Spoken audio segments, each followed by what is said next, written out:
আল্লাহ পাক রব্বুল আলামিন বলেন সুবহানাল্লাযী আসরা বিআবদিহি লাইলাম মিনাল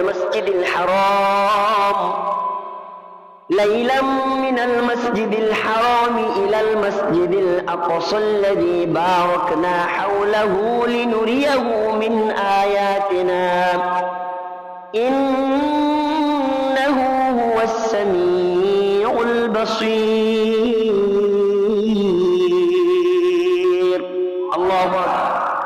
আল্লাহ পাক রব্বুল আলামিন বলেন সুবহানাল্লাযী আসরা বিআবদিহি লাইলাম মিনাল মাসজিদিল হারাম। সুবহানাল্লাযী, ওই সত্তাপুত পবিত্র আল্লাযী, যিনি আসরা, রাতের বেলায় ভ্রমণ করিয়েছেন, বিআবদিহি, তার বান্দাকে, তার বান্দা মুহাম্মদ সাল্লাল্লাহু আলাইহি ওয়াসাল্লামকে যিনি রাতের বেলায় ভ্রমণ করিয়েছেন, মিনাল মাসজিদিল হারাম, মসজিদে হারাম থেকে, ইলাল মাসজিদিল আকসা, মসজিদে আকসা পর্যন্ত। সর্বশেষ যিনি সুপারিশ করবেন তিনি হলেন আমাদের নবী সাল্লাল্লাহু আলাইহি ওয়াসাল্লাম। সবাই বলেন সাল্লাল্লাহু আলাইহি ওয়াসাল্লাম। তাহলে এমন একজন নবী পাইছি আপনি আর আমি। আল্লাহ তাআলা আমাদের নবী সাল্লাল্লাহু আলাইহি ওয়াসাল্লামকে শ্রেষ্ঠ নবী, এই শ্রেষ্ঠ নবীকে আল্লাহ তাআলা শ্রেষ্ঠ যে নিয়ামতগুলো দান করেছেন তার মধ্যে একটা হলো মেরাজ। মুহতারাম হাজিরিন, মেরাজের ঘটনাকে কেন্দ্র করে যদিও মুআররিখিনদের মধ্যে, ইতিহাসবিদদের মধ্যে অনেক মতামত রয়েছে, এটা নিয়ে অনেক ইখতিলাফ। কেউ বলে এই রজব মাসে, কেউ বলে রমজান মাসে, কেউ বলে রমজানের পরে শাওয়াল মাসে। তো এগুলো নিয়ে অনেক মতভেদ, অনেক ইখতিলাফ আছে। তবে সবচাইতে নির্ভরযোগ্য, সবচাইতে প্রসিদ্ধ কথা হলো আমাদের নবী সাল্লাল্লাহু আলাইহি ওয়াসাল্লামের মেরাজ এই রজব মাসের 27 তারিখেই কি হয়েছে, সংঘটিত হয়েছে। তো প্রসিদ্ধ একটা উসুল, মূলনীতি আছে।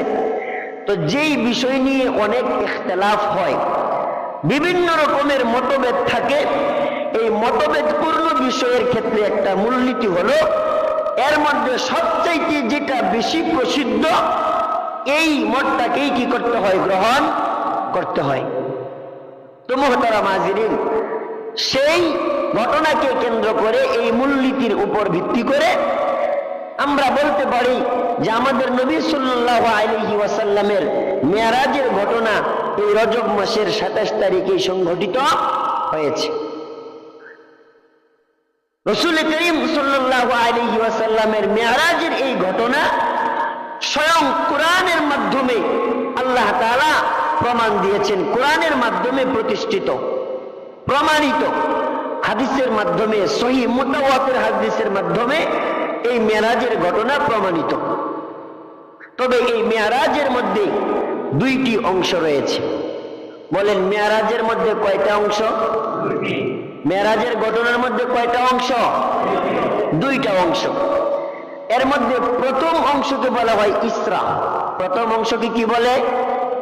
আগামী জুমায় জিজ্ঞাসা করবো, এই আলোচনা এই জুমায় শেষ হবে না তো, আরো 2-1 জুমা যাবে, এই জন্য পরের জুমায় জিজ্ঞাসা করবো, বললেন মনে জানি থাকে। তাহলে মেরাজের ঘটনায় অংশ কয়টা? দুইটা। প্রথম অংশের নাম কি? ইসরা। প্রথম অংশের নাম কি? ইসরা। আর দ্বিতীয় অংশের নাম হইল মেরাজ। দ্বিতীয় অংশের নাম কি?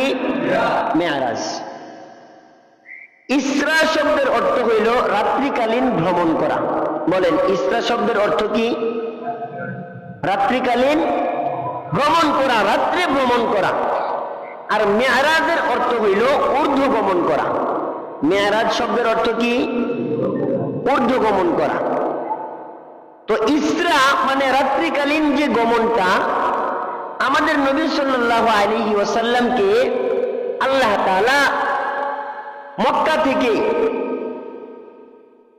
আল্লাহ পাক রব্বুল আলামিন সেই বর্তমান ফিলিস্তিনের জেরুজালেমে উপস্থিত বাইতুল মুকাদ্দাস, এই মসজিদে আকসা আমরা যেটাকে বলি, তো মক্কা থেকে মসজিদে আকসা পর্যন্ত রাত্রের যে ভ্রমণটা হয়েছে, এই ভ্রমণটাকে বলা হয় ইসরা।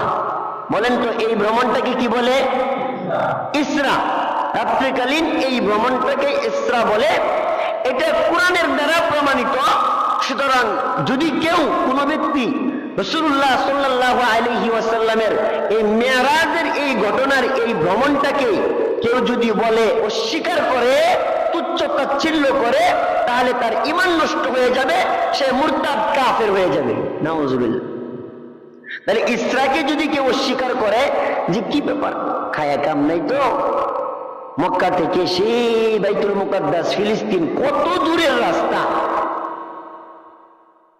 হাস্তরি কই বেড়াইছে মোহাম্মদ এক রাত্রের ভিতরে এন থেকে ওইনে গেছে গা, খাইতে গেলে লাগে 4 দিন 5 দিন আরো বেশি সময়।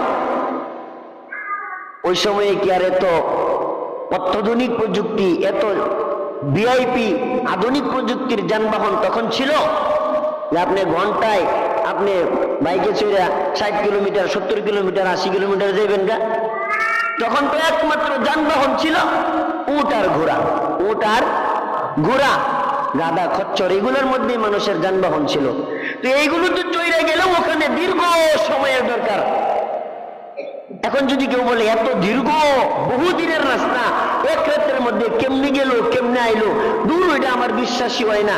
এমন ভাবে কেউ যদি তুচ্ছ তাচ্ছিল্য বা অস্বীকার করে, তাহলে সে তার ঈমান নষ্ট হয়ে যাবে। আর এরপরের যে অংশ মেরাজ, ওই বাইতুল মুকাদ্দাস থেকে একদম সপ্ত আকাশের ঊর্ধ্ব পর্যন্ত আল্লাহ পাক রব্বুল আলামিনের আরশে আজিম কুরসি পর্যন্ত যে ভ্রমণটা হয়েছে, এটাকে যদি কেউ অস্বীকার করে, তাহলে ফুকাহায়ে কেরাম বলেন সে সরাসরি কাফের হবে না, তবে সে সবচেয়ে বড় মানের ফাসিক, মানে বেদাতীদের অন্তর্ভুক্ত সে হবে, গুমরা, তাকে পথভ্রষ্ট বলা হবে।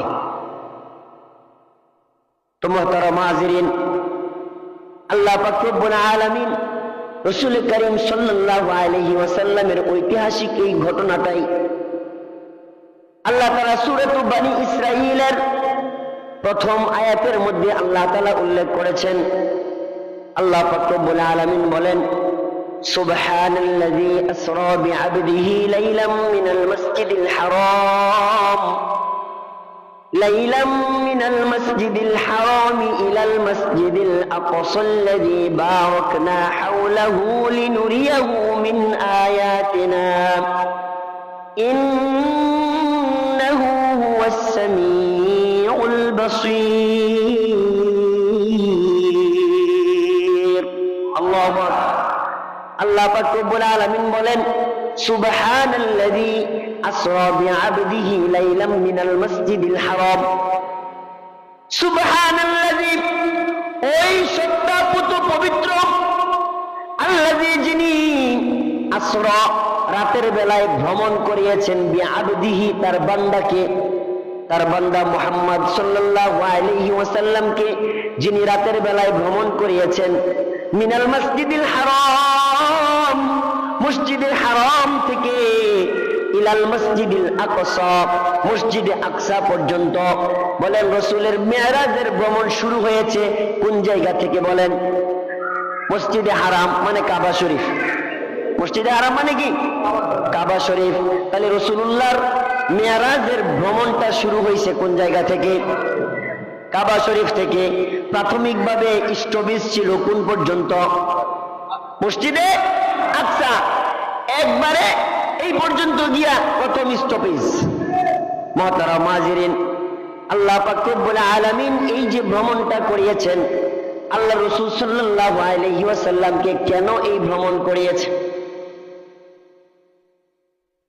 আল্লাহ পাক রব্বুল আলামিন আমাদের নবী সাল্লাল্লাহু আলাইহি ওয়াসাল্লামকে যেমন শ্রেষ্ঠ নবী আল্লাহ তাআলা বানাইছেন, তিনার দ্বারা সমস্ত নবীদের চাইতে বড় বড় ত্যাগের কাজ, বড় বড় কুরবানির কাজগুলো আল্লাহ তাআলা তিনার মাধ্যমে নিয়েছেন। মুহতারাম হাজিরিন, আল্লাহর বাণীগুলো, আল্লাহর হুকুমগুলো আল্লাহর বান্দাদের কাছে পৌঁছে দেওয়ার জন্য, আল্লাহর দ্বীন আল্লাহর জমিনে প্রতিষ্ঠা করার জন্য আমাদের নবী সাল্লাল্লাহু আলাইহি ওয়াসাল্লাম যেই পরিমাণ কষ্ট, পরিশ্রম, ত্যাগ তিতিক্ষা বরণ করেছেন, পূর্বের কোন নবী এই পরিমাণ আল্লাহর দ্বীনের জন্য কষ্ট বরণ তাদের করতে হয় নাই।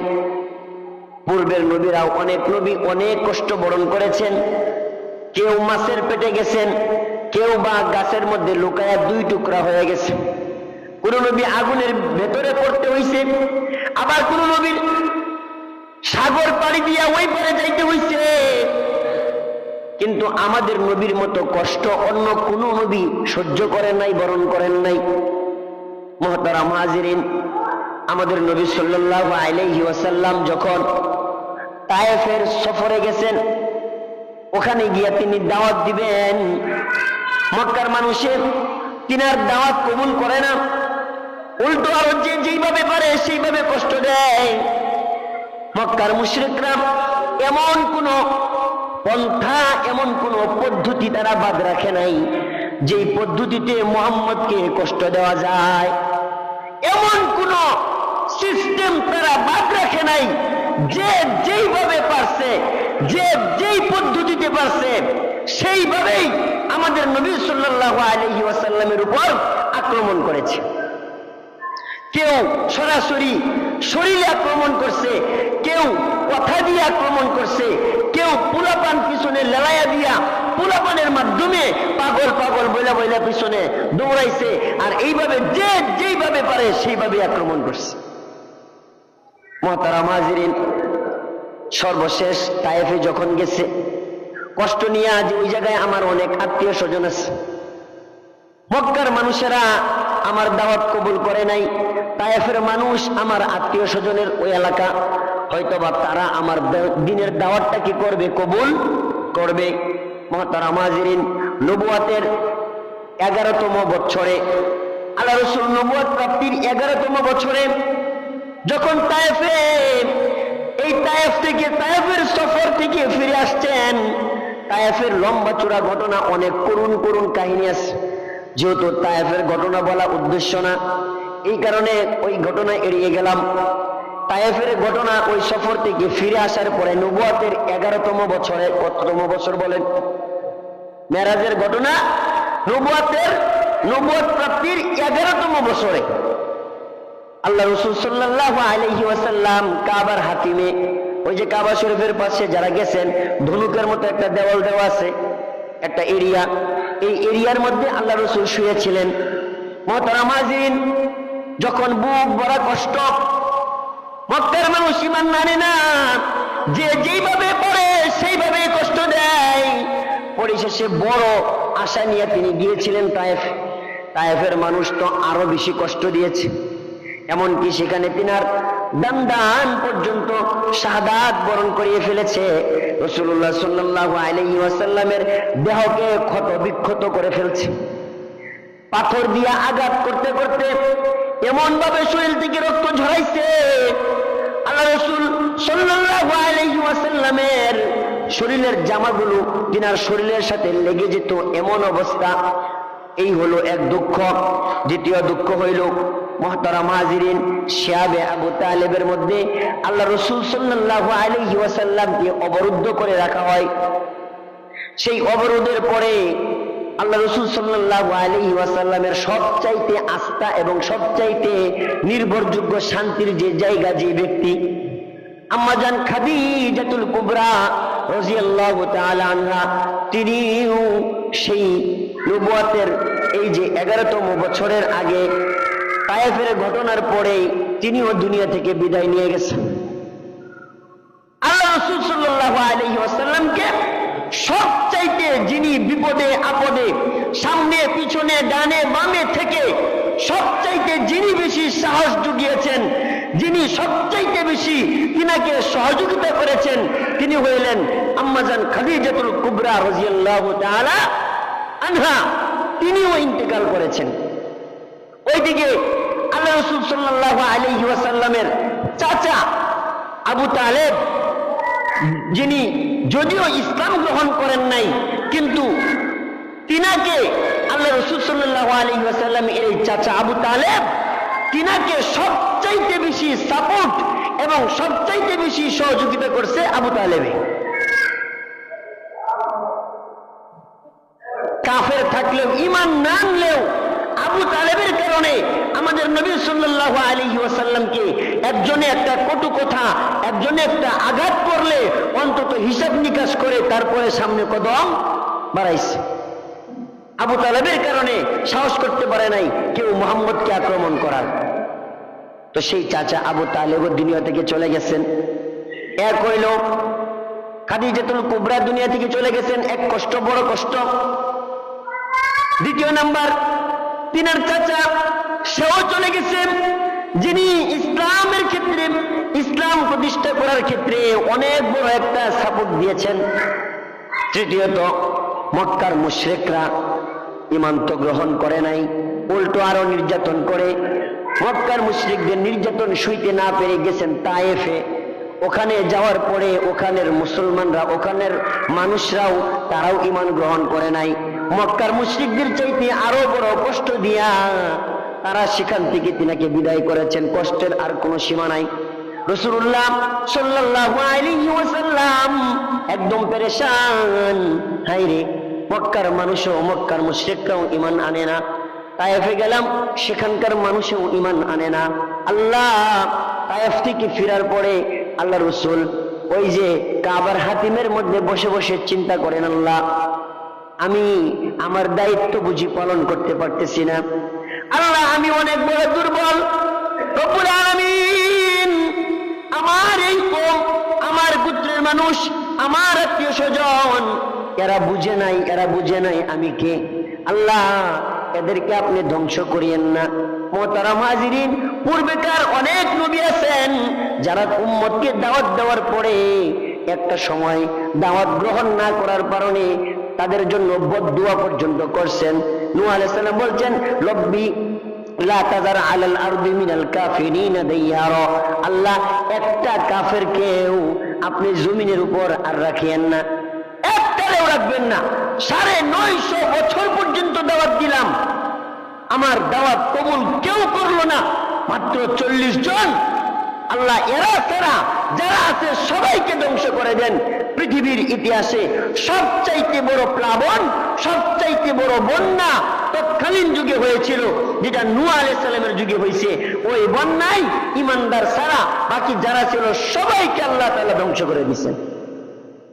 এই জন্য নূহ আলাইহিস সালামকে দ্বিতীয় আদম বলা হয়, কারণ তিনার পরে আজ পৃথিবীতে এই যে 200 কোটি মানুষ, এই যে মানুষগুলো, এই এতগুলো মানুষ নূহ আলাইহিস সালামের পরে এই যে কয়জন মানুষ ঈমান আনছিল তাদের থেকেই তাদের পরবর্তী প্রজন্ম এরা। মুহতারাম হাজিরিন, তাহলে পূর্বেকার অনেক নবীরা দাওয়াত কবুল না করার কারণে আল্লাহর কাছে বদদুয়া পর্যন্ত দিছে। কোন কোন নবীর উম্মতকে আল্লাহ তাআলা পাহাড় উল্টায়া দিয়া, এলাকা উল্টায়া দিয়া, ধামা চাপা দিয়া মাইরা ফেলাইছে, আছে না নাই? কোন কোন নবীর উম্মতকে আল্লাহ তাআলা বিজলির চমক দিয়া, আওয়াজ দিয়া, বধির বানায়া, ভয়রা বানায়া, একদম কলিজা ফাটায়া আল্লাহ তাআলা গজব দিয়ে শেষ করে দিছে, আছে না নাই? কোন নবীর উম্মতকে আল্লাহ তাআলা মানুষের আকৃতি পরিবর্তন করে বানর বানায়া আল্লাহ তাআলা তাদেরকে ছাইড়া দিছে। এমন নবীর উম্মত এই দুনিয়াতে গত হয়েছে কিনা বলেন? কিন্তু আমাদের নবী বলেন, আল্লাহ না না, আপনি ওদেরকে শাস্তি দিন না, ওরা বুঝে নাই, ওরা এখন বুঝে নাই, পরবর্তীতে হয়তো ওরা বুঝবে।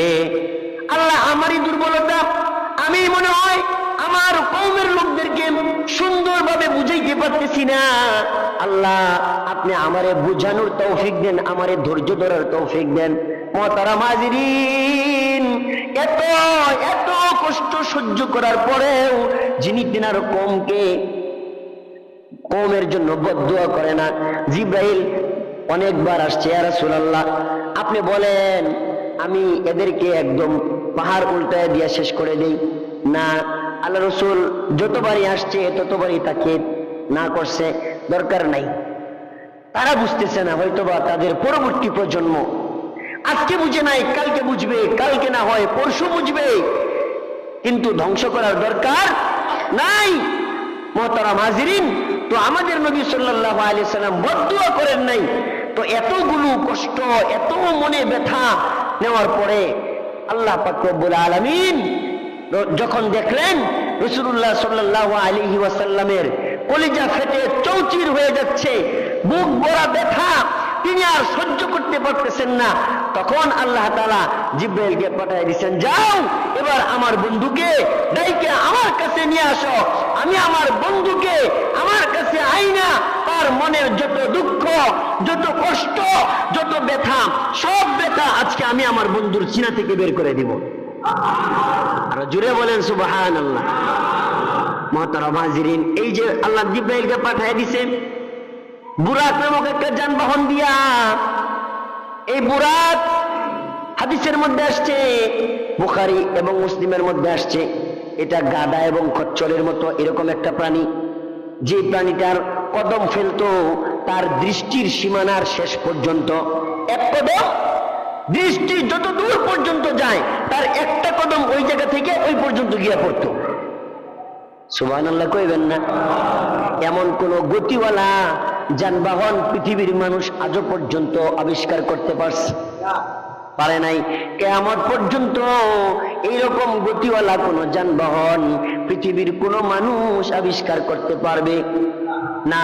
ওইগুলোর উপর গবেষণা করেই মানুষ এত স্পিডে কেমনে যায়, রকেট বানায়, বুলেট প্রুফ ট্রেন বানায়, আরো কত কিছু বানাচ্ছে না, কিন্তু তার মতো কি আর হবে কোনদিন? মুহতারাম হাজিরিন, তো আল্লাহ পাক রব্বুল আলামিন এই যে আধুনিক প্রযুক্তির মানুষ এখন চাঁদের দেশে যায় না, চাঁদ পার হইয়া এর উপরে মঙ্গল গ্রহ পর্যন্ত মানুষের এখন আসা যাওয়া আনাগোনা হচ্ছে কিনা বলেন? আমাদের নবী সাল্লাল্লাহু আলাইহি সাল্লামকে আল্লাহ তাআলা মেরাজ যেই কারণে দিয়েছেন, তার মধ্যে সূক্ষ্ম একটা অন্যতম কারণ হইল আল্লাহ তাআলা তো আলিমুল গায়ব, আল্লাহ তাআলা তো সবকিছু জানেন। তিনার ইলমের মধ্যে তো ছিল এক সময় মানুষ তারা এমন বাহন আবিষ্কার করবে যে বাহনে চড়ে তারা চাঁদের দেশে যাবে, আরো উপরে উঠার চেষ্টা করবে। বলেন তো আল্লাহ তাআলা জানতো না এটা? মুহতারাম হাজিরিন, আমাদের নবী সাল্লাল্লাহু আলাইহি ওয়াসাল্লামের হাতের আঙ্গুলের ইশারায় চন্দ্র দ্বিখণ্ডিত হয়েছিল কিনা বলেন? চাঁদ দ্বিখণ্ড হয়েছিল না? হয়েছে।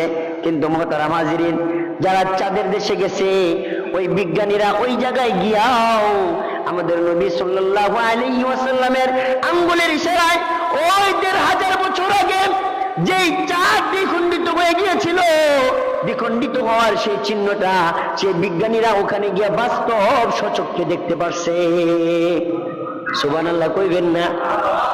আসরের পরে মিয়ার দোকানে বয়ে বয়ে কইেন,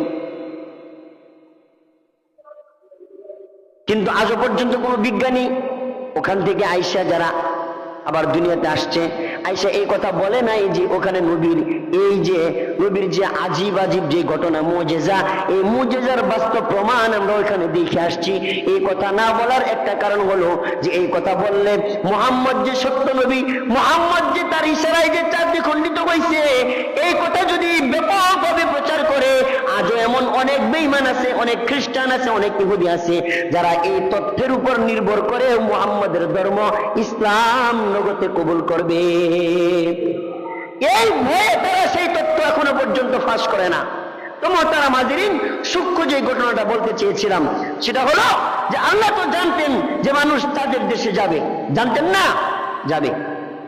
কারণ আল্লাহর নবী যদি তার উপরে না থাকে তাহলে এক সময় কাফেররা বলবে আমাদের উপরে আর কেউ উঠতে পারে নাই, আমরাই সবচাইতে উপরে, সবচাইতে ঊর্ধ্বগমন আমরাই করেছি, আমাদের উপরে পৃথিবীর ইতিহাসে আর কোনো মানুষ যাইতে পারে নাই।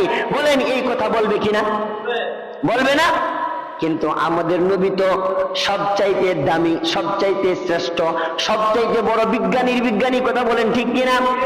এই কারণে আল্লাহ আরো ১৫০০ বছর আগে আমাদের নবীকে শুধু চাঁদের দেশ নয়, শুধু চাঁদ নয়, এই পৃথিবীর প্রথম আসমান নয়, আল্লাহ তাআলা একে একে ৭টা আসমান ভ্রমণ করে আরশে আজিমের মধ্যে নিয়ে আল্লাহ তাআলা একদম সামনে বসায়া আল্লাহ তাআলা এই মর্যাদা দান করেছেন যেন পৃথিবীর ইতিহাসে কিয়ামতের আগ পর্যন্ত কোন মানুষ এই কথা না বলতে পারে যে আমরাই সবচেয়ে ঊর্ধ্বগমন করেছি। কারণ যে বলবে আমরা সবচেয়ে ঊর্ধ্বগমন করেছি তার চাইতে আরো ঊর্ধ্বগমন করেছেন আমাদের নবী। সুবহানাল্লাহ। মুহতারাম হাজিরিন, তাহলে এই যে আল্লাহ তাআলা ঊর্ধ্বগমন করিয়েছেন মেরাজের একটা সূক্ষ্ম কারণ, আর সবচেয়ে বড় কারণ হইল এই যে এত কষ্ট এত দুঃখ আল্লাহ রাসূল যখন আর সইতে পারতেছেন না তখন আল্লাহ তাআলা এই নিয়ামত আমার কাছে নিয়ে আসেন, আমার বন্ধুকে আমার কাছে এখন নিয়ে আসো। জিবরাইল আলাইহিস সালাম আয়েশা এই যে তিনাকে কাবার হাতিম থেকে বুরাকের মধ্যে চড়াইয়া, এখানে আরেকটা ঘটনা আছে, বুরাকের মধ্যে চড়ানোর আগে দুইজন ফেরেশতা আয়েশা আল্লাহ রাসূলের বক্ষ বিদীর্ণ ওপেন হার্ট সার্জারি, পৃথিবীর ইতিহাসে সর্বপ্রথম এই যে ওপেন হার্ট সার্জারি এটা আমাদের রাসূল সাল্লাল্লাহু আলাইহি ওয়াসাল্লামের করা হয়েছে এবং ডাক্তার স্বয়ং জিবরাইল আলাইহিস সালাতু ওয়াস সালাম। সুবহানাল্লাহ। এর আগে এইভাবে ওপেন হার্ট সার্জারি কোনোদিন হয় নাই। তো সিনা চাক করে ভিতর থেকে যা কিছু আছে নারী ভুঁড়ি কলিজা সব কিছু বের করে একদম একটা পাতিলের মধ্যে রাখা হয়েছে, ওখানে রাইখা ধুইয়া মুইসা আল্লাহ রাসূল বলেন আমি দেখলাম ওখানে আল্লাহর নূর দিয়া ওই পাতিল ভরপুর, ইমানের নূর দিয়া ভরপুর। পরিশেষে সেটা একদম ভালোভাবে ধুয়ে মুছে ইমানের দ্বারা পরিপূর্ণ করে ঊর্ধ্ব জগতে গমন করবেন। আলাদা একটা ইমানের পাওয়ার দরকার আছে না, আলাদা একটা শক্তির দরকার আছে না, তো আল্লাহ তাআলা সেই শক্তি ওই জায়গায় দিয়েছেন, দিয়ে আবার একদম অপারেশন সাকসেস, সাথে সাথে সুস্থ। আলহামদুলিল্লাহ। সুবহানাল্লাহ। ওখান থেকে বুরাক নামে ওই বাহনের মধ্যে চড়ে আল্লাহ রাসূল সাল্লাল্লাহু আলাইহি ওয়াসাল্লাম সর্বপ্রথম গেছেন বাইতুল কোথায় মুকাদ্দাসে, ওই জায়গায় গিয়ে সমস্ত নবীরা বাইতুল মুকাদ্দাসের সামনে একটা খুঁটি আছে, ওই খুঁটির মধ্যে সমস্ত নবীরা তারা তাদের যানবাহনগুলা, তারা তাদের ঘোড়া গাধা উট এগুলো রশি ওই জায়গায় কি করতেন বাইদা রাখতেন। তো জিবরাইল আলাইহিস সালাতু ওয়াস সালাম তিনিও আল্লাহ রাসূলের এই বুরাকটা ওই খুঁটির মধ্যে বাইদা রাখছেন। বাঁধার পরে উনি দেখলেন ওই জায়গায় পূর্বের অনেক নবীদেরকে আল্লাহ তাআলা কি করছেন ওই জায়গায় হাজির করে রাখছেন। মুহতারাম হাজিরিন, তো আমাদের নবী সাল্লাল্লাহু আলাইহি ওয়াসাল্লাম তখন সেই জায়গায় সমস্ত নবীদের ইমামতি করেছেন। সুবহানাল্লাহ। সমস্ত নবীদের ইমাম, এই কারণে আমাদের নবী হলো ইমামুল আম্বিয়া, সমস্ত নবীদের কি ইমাম। সমস্ত নবীদেরকে আল্লাহ তাআলা কুদরতি ভাবে সেই জায়গায় হাজির করেছেন, আর আমার নবী সেই সমস্ত নবীদের ইমাম হয়ে কি করছেন নামাজ পড়িয়েছেন। মুহতারাম হাজিরিন, তখন সেই জায়গা থেকে ঊর্ধ্বগমন শুরু। তো আল্লাহ রাসূল সাল্লাল্লাহু আলাইহি ওয়াসাল্লামের এই কষ্টগুলো দূর করার জন্য এই মেরাজের এই মহাদৌলত আল্লাহ তাআলা কি করেছেন দান করেছিলেন। তো মুহতারাম হাজিরিন, দ্বিতীয়ত আরেকটা কারণ হলো যে মেরাজ দেওয়ার অন্যতম কারণ হইল মেরাজ, আমরা সবাই জানি যে মেরাজের রাত্রেই আল্লাহ তাআলা আমাদের সকলের উপর কি করছেন নামাজ ফরজ করছেন। কখন? মেরাজের রাত্রে, তাই না? তো মেরাজ এটা কেন ঊর্ধ্বগমন করিয়েছেন? এর কারণ হইল এটা বোঝানোর জন্য যে নামাজ আল্লাহ তাআলার কাছে এত গুরুত্বপূর্ণ, এত দামি একটা ইবাদত, যে ইবাদত আল্লাহ জিবরাইলের মাধ্যমে কি করেন নাই, নাজিল করেন নাই। সমস্ত বিধিবিধান জিবরাইলের মাধ্যমে আল্লাহ তাআলা কি করছেন আমাদের নবী পর্যন্ত পৌঁছায়া দিছেন, কিন্তু নামাজ এটা জিবরাইলের মাধ্যমে পাঠান নাই যে যান বলে দেন কালকে থেকে নামাজ ফরজ, এই কথা বলছে? বলে নাই। সরাসরি আমাদের নবীকে দাইকে উঠায়া উপরে নিছেন, ওখানে নিয়া আল্লাহ নামাজ একমাত্র আমার পছন্দের ইবাদত, as-সালাতু মি'রাজুল মুমিনিন। এই কারণে নামাজ হইল মুমিনদের মেরাজ। সুবহানাল্লাহ। নামাজ হইল মুমিনের কি মেরাজ। এই কারণে নামাজ যে এত বড় একটা ইবাদত, এইটা বোঝানোর জন্য আল্লাহ ওই জায়গায় নিয়ে আমাদের নবীকে কি করছেন নামাজের এই হাদিয়া দিয়েছেন, আমাদের উপর নামাজ ফরজ করেছেন। তো যাই হোক, আল্লাহ পাক রব্বুল আলামিন এই যে এত দামি ইবাদত, এটাই আমরা সবচাইতে কম করি, কথা বলেন ঠিক কিনা? আল্লাহ তাআলা মেরাজের বাকি আরো বিস্তারিত অনেক ঘটনা আছে যেগুলো খুবই গুরুত্বপূর্ণ শিক্ষণীয় ঘটনা, সেগুলো আমরা আগামী জুমায় পর্যায়ক্রমে আলোচনা করব ইনশাআল্লাহ। এই পর্যন্ত যে আলোচনা হলো, আল্লাহ তাআলা আমাদের সবাইকে এই আলোচনার উপর পরিপূর্ণভাবে আমল করার, শিক্ষা গ্রহণ করার, ধৈর্য ধরার, রাসূলুল্লাহ সাল্লাল্লাহু আলাইহি সাল্লামের আদর্শ নিজের ভিতরে ধারণ করার, লালন করার তৌফিক দান করুন। সবাই বলি আমিন। ওয়া আখিরু দাওয়ানা